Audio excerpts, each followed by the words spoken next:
Hello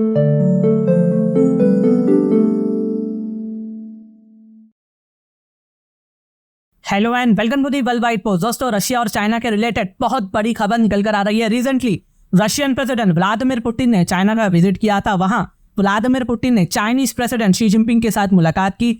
अगर आपको अच्छे से याद हो तो ना, पिछले साल सितंबर महीने में इंडिया ने G20 समिट को होस्ट किया था। सारे वर्ल्ड लीडर्स इंडिया में मौजूद थे सिवाय दो कंट्रीज के, वो है रशिया और चाइना। रशियन यूक्रेन वॉर की वजह से पुतिन ने इंडिया को आने से मना कर दिया था। ऑफकोर्स यहाँ पर वेस्टर्न लीडर्स भी मौजूद थे, लेकिन ठीक अगले महीने अक्टूबर 2023 में हम पुतिन को चाइना में देखते हैं, जहां पुतिन ने शी जिनपिंग को डियर फ्रेंड कहकर बुलाया था। लेकिन फिर अब 2024 में पुतिन दोबारा चाइना को विजिट करते हैं, लेकिन इस बार ना शी जिनपिंग और पुतिन की दोस्ती को ओल्ड फ्रेंड, पुराने दोस्त कहा जाता है। ये इंडिया के लिए एक चिंताजनक बात है। याद रखिए, जब दो head of states as a formal मिलते हैं ना, ये उतना ज्यादा मैटर नहीं करता। लेकिन याद रखना दोस्तों, जब दो हेड ऑफ स्टेट्स के लीडर्स एक यारी दोस्ती के सिनेरियो में बात करते हैं ना, आप हर चीज को ओपनली खुलकर अपने व्यूज को सामने रख सकते हो, अपने व्यूज को शेयर भी कर सकते हो। तो यहाँ पर एक फ्रेंड का सिनेरियो बन जाता है, जिसके चलते ना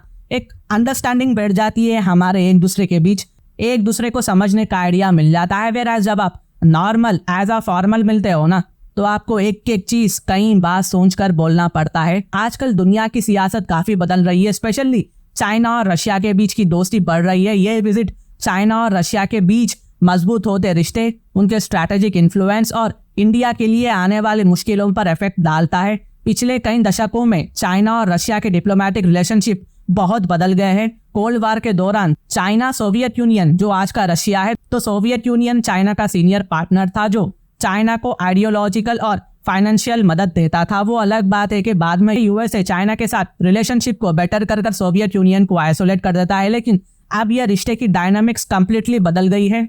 आज चाइना एक मजबूत इकोनॉमिक पावर बन चुका है, जिसका जीडीपी $17 ट्रिलियन का है, जो रशिया के $2.2 ट्रिलियन के मुकाबले करीब 8 गुना ज्यादा है। चाइना की जीडीपी $17 ट्रिलियन के आसपास है, जबकि रशिया की जीडीपी $2.2 ट्रिलियन है। इसके अलावा चाइना की आबादी रशिया से करीब 10 गुना ज्यादा है, जो बीजिंग को इस रिश्ते में सीनियर पार्टनर बना देता है। समझ रहे हो आप? 90s में रशिया था सीनियर, जो अब जूनियर हो चुका है। वेरास चाइना 90s में जूनियर था, वो अब 20s में सीनियर बन चुका है, जो इंडिया के लिए अच्छी बात बिल्कुल भी नहीं है। रशियन प्रेसिडेंट व्लादिमीर पुतिन का हाल ही में चाइना का दूसरा विजिट, जो कि सिर्फ 6 महीनों में हुआ है। इस विजिट में कई तरह के ना डेवलपमेंट्स हुए हैं, जैसा कि high profile events, bilateral talks, then फिर एक जॉइंट प्रेस कॉन्फ्रेंस, उसके बाद एक कॉन्सर्ट हुआ जो पुतिन और चाइनीज प्रेसिडेंट शी जिनपिंग के करीबी ताल्लुकात को दिखाने के लिए था। अब हो गया ना डूड टाइप वाला सिनेरियो। अगर मैं मिलिट्री एंड पॉलिटिकल कोऑर्डिनेशन के डेवलपमेंट के बारे में बोलूँ तो यूक्रेन में चल रहे वॉर पर भी ना बातचीत हुई है, जो चाइना और रशिया के लिए एक अहम मुद्दा था, क्योंकि ये इवेंचुअली ये लोग के ट्रेड को इफेक्ट कर रहा है ना। चाइना हमेशा से रशिया के साथ खड़ा हुआ है और इंडिया भी खड़ा हुआ है। और रशिया चाइना ने इस मीटिंग में रशियन यूक्रेन वॉर के क्राइसिस का डिप्लोमेटिक सॉल्यूशन ढूंढने की तलाश करने की बात करी है। और मैं श्योर हूँ गाइस, बहुत हद तक चाइना रशिया के साथ मिलकर सेमीकंडक्टर, डिफेंस इक्विपमेंट, पार्ट्स जैसे टॉपिक्स पर भी बात करेगा। और आपको ये बात पता होगी कि कुछ दिन पहले शी जिनपिंग ने यूरोप का भी विजिट किया था, और शी जिनपिंग ने क्लियरली पीस और स्टेबिलिटी के लिए चाइना का स्टैंड क्लियर कर दिया था। लेकिन अब शी जिनपिंग पलट चुके हैं। अब शी जिनपिंग रशिया के बैटलफील्ड में भी फायदा उठाना चाहते हैं, इसलिए शी जिनपिंग का भरोसा करना गाइस बहुत ज्यादा मुश्किल है। इन्वेस्टमेंट की बात करूं तो रशिया और चाइना के बीच न्यू बायलैटरल एग्रीमेंट साइन किया गया है, जिसके चलते चाइना रशिया में हैवी इन्वेस्टमेंट करेगा। यहाँ पर इन्वेस्टमेंट पर भी खास फोकस किया गया है। ये बायलैटरल एग्रीमेंट कई तरह के सेक्टर्स को कवर करता है, जैसे चाइना रशिया ने इन्वेस्टमेंट किया है ट्रेड सेक्टर में और न्यूक्लियर एनर्जी सेक्टर में हो गया। और खास तौर पर यहाँ पर ना चाइना रशिया ने अपनी लोकल नेशनल करेंसी पर बहुत ज्यादा फोकस किया गया है। इस एग्रीमेंट के चलते यूएस डॉलर को अवॉइड किया जाएगा और अब ज्यादा से ज्यादा नेशनल करेंसी रूबल और युआन में ट्रांजैक्शन किए जाएंगे। और सॉरी लेकिन गाइस मुझे ये कहना पड़ेगा कि किया जाएगा नहीं, बल्कि ऑलरेडी किया जा चुका है और ऑलरेडी ये किया जा रहा भी है। इस एग्रीमेंट के बाद और भी ज्यादा लोकल ट्रांजैक्शन बढ़ जाएंगे और इससे चाइना रशिया की जो यूएस डॉलर पर डिपेंडेंसी है ना, वो अपने आप कम होते जाएंगी। और पास में चाइना ने सऊदी अरबिया के साथ भी करेंसी स्वैप एग्रीमेंट किया था ताकि लोकल नेशनल करेंसी को बूस्ट मिल सके। कुछ महीने पहले मैंने इस पर भी एक डेडिकेटेड वीडियो बनाया था, आप चाहो तो वहां जाकर चेकआउट कर सकते हो, लिंक मैंने डिस्क्रिप्शन में डाल दिया है। और युआन यहाँ पर तेजी से आगे बढ़ रहा है। इनफैक्ट इससे यूएसए का पेट्रो डॉलर एग्रीमेंट भी खतरे में आ चुका है। और सब करने के बाद जब आखिरी में जो जॉइंट डिक्लेरेशन निकल कर आता है ना, जॉइंट डिक्लेरेशन यानी कि 2 या 2 से ज्यादा कंट्रीज या पर्सन के बीच में कंक्लूजन निकल कर आता है कि क्या क्या बात हुई है, क्या क्या करना है। रशिया और चाइना के बीच में यह जॉइंट डिक्लेरेशन साइन की गई है, जिसमें कहा गया है कि दुनिया के वर्ल्ड ऑर्डर को, दुनिया के सिस्टम को बदल के एक ऐसा सिस्टम बनाना चाहिए जिसमें कई सुपर पावर शामिल हो, यानी दुनिया एक यूनिपोलर नहीं रही, दुनिया एक मल्टीपोलर है। इस डिक्लेरेशन में यूनाइटेड स्टेट्स की कुछ पॉलिसीज को क्रिटिसाइज किया गया है और बताया गया है कि एक ग्लोबल ऑर्डर की जरूरत है यहाँ पर, जिसमें चाइना और रशिया वेस्टर्न पावर्स के खिलाफ अपना रोल अदा कर सकते हैं। अब देखो, ये तो मैंने कह दिया, लेकिन अब इंडिया के पर्सपेक्टिव से बोलूं तो इंडिया जो ट्रेडिशनली रशिया का क्लोज पार्टनर रहा है, अब ये मुश्किल में आ चुका है, क्योंकि रशिया अपने डिप्लोमेटिक रिलेशंस को चाइना के साथ मजबूत कर रहा है, जो इंडिया के लिए एक स्ट्रैटेजिक राइवल है। रशिया इंडिया का टॉप डिफेंस सप्लायर है, जिसमें लगभग 36% इंडिया के वेपन्स रशिया से इंपोर्ट होते हैं। लेकिन रशिया और चाइना के दरमियान इकोनॉमिक टाइज काफी स्ट्रांग हो चुकी है। रशिया चाइना से बहुत ज्यादा वॉल्यूम में ट्रेड करता है, वेरास इंडिया के केस में ये बहुत लो वॉल्यूम में है। और ये लो वॉल्यूम में होने की वजह से ना रशिया को इंडियन रुपी में ट्रांजैक्शन करने में बहुत ज्यादा प्रॉब्लम्स आ रही है। जब रशिया और चाइना मल्टीपोलर वर्ल्ड की सोच रखते हैं जो वेस्टर्न ताकत के खिलाफ है, तो इंडिया खुद को ना नॉन वेस्टर्न मानता है, बट एंटी वेस्टर्न भी नहीं मानता है।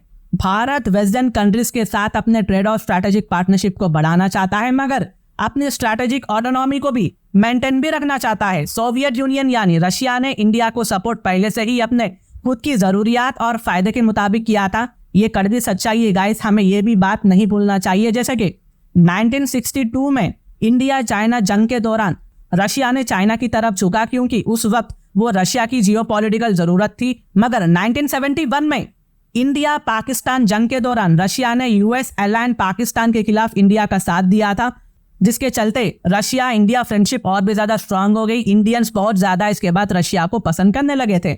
और मैं ये कहना चाहूंगा दोस्तों, सोवियत यूनियन और चाइना के रिलेशंस रोलर कोस्टर की तरह थे, कभी नीचे तो कभी ऊपर। एक वक्त ऐसा भी आया सोवियत यूनियन और चाइना के बीच में कुछ डिसएग्रीमेंट थे। यूनाइटेड स्टेट्स ने इस राइवलरी, इस डिसएग्रीमेंट को नोट किया और फैसला किया कि वो चाइना का दोस्त बन जाएगा। यूएसए का ये मूव सोवियत यूनियन को अकेला और प्रेशर में रखने का एक हिस्सा था। इसके बाद यूएसए ने चाइना के साथ रिश्ते बेहतर करे, जिसके चलते इनडायरेक्टली यूएस ने सोवियत यूनियन पर ज्यादा दबाव डाला। जो सोवियत यूनियन पहले से प्रॉब्लम में था, अब वो और भी ज्यादा प्रॉब्लम में फंस चुका था, आइसोलेट हो चुका था। तो यहाँ हिस्ट्री रिपीट हो सकती है, हमें ये बात ध्यान में रखनी चाहिए। चाइना रशिया के साथ रिलेशनशिप बिल्टअप कर रहा है, और ना सिर्फ रशिया बल्कि चाइना ने इंडिया के नेबर कंट्रीज के साथ भी इंप्रूव किया है। और चाइना का ये मूव इंडिया को आइसोलेट करने के लिए भी काफी है। पॉसिबिलिटी से गाइस फ्यूचर में कुछ भी हो सकता है, हमें आइसोलेट भी किया जा सकता है जियोपॉलिटिक्स से। अब वो अलग बात है कि इंडिया के वेस्टर्न कंट्रीज के साथ रिलेशनशिप बहुत ज्यादा स्ट्रांग है, अच्छे हैं, लेकिन हमें चाइना के इन्फ्लुएंस को काटना होगा, धीरे धीरे खत्म भी करना होगा। ये करने के लिए हमें ट्रेड और इन्वेस्टमेंट को इंडिया के नेबर्स और स्पेशली रशिया के साथ और भी ज्यादा हाईली बढ़ाना होगा। यही एक रास्ता है, क्योंकि याद रखना, ट्रेड वॉर के आड़े आ जाता है। ट्रेड बड़े बड़े जंगों को, वॉर्स को रोक देता है। इंडिया को यहाँ पर अपनी डिफेंस पावर और भी ज्यादा बढ़ाने की जरूरत है। देखो, कहना आसान है, करना मुश्किल है, लेकिन ये फैक्ट है, हमें और भी ज्यादा इंप्रूवमेंट लाने की कोशिश करना होगा। और इंडिया चाइना को क्रैकडाउन करने के लिए सेंट्रल एशियन कंट्रीज के साथ रिलेशनशिप को और भी ज्यादा मजबूत कर रहा है, जो चाइना के पड़ोसी देश भी है। जी हाँ, ये सेंट्रल एशियंस चाइना के साथ बॉर्डर भी शेयर करते हैं। अगर चाइना हमारे यहाँ के पड़ोसी देशों के साथ मजबूत रिलेशनशिप बिल्टअप करता है, तो हम भी वहाँ चाइना के पड़ोसी देशों के साथ भी मजबूत रिलेशनशिप बिल्टअप करेंगे। तो आपकी दोस्तों क्या राय है, नीचे लिखिएगा कमेंट सेक्शन में, मैं उन्हें हार दे दूंगा। और अगर मेरी वीडियो इन्फॉर्मेटिव दिखे तो इंटरनेशनल अफेयर्स के लिए आप मेरे चैनल को सब्सक्राइब कर सकते हैं। Thank you for watching, thank you for hearing, and always God bless you all.